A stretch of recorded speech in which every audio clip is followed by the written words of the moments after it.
Hello, you all. I'm Diana Brienne. I got to thinking about the storyteller this morning. You know, at some degree, I consider myself a storyteller. Of course, I'm sharing honest wisdom and I'm sharing honest stories about my life and about my everyday life, and I love to do that. And yet, I do it sort of at times as a storyteller. And I love being a storyteller. And how that came about was when I was about 20. I was living out in California. Long story short, I had ended up running off to Florida, to a town, I think it was called Palatka, Florida. And I had a pen pal boyfriend whom I had corresponded with.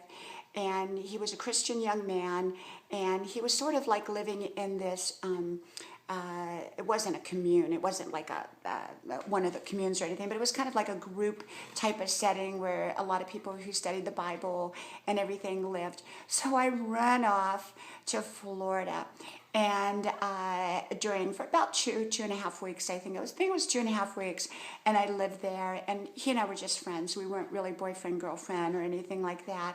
And it was kind of an interesting time. It wasn't right for my life. It was right for a lot of people's lives. But during the course of that time, I met several different characters, a lot of characters. I remember Kay and Bill, the carnival people that came to live there. And I think that they kind of lived there more for free rent and board than anything. But they drove me around in their old car, and we went to the beach. There was a beach, I don't remember what beach it was, beautiful white sand, and they were really, really nice. And I was young and kind of naive about the world. But, you know, these were all basically good Christian folk that were there to learn the Bible.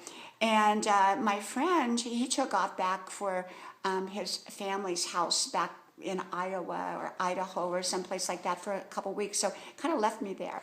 And he was wonderful. I mean, but he had that planned to begin with. So I went there at a time that he was leaving. So we spent, a few days, several days, really getting to know each other and everything. But there was a man there and his wife, and they lived in like a little motorhome type of trailer.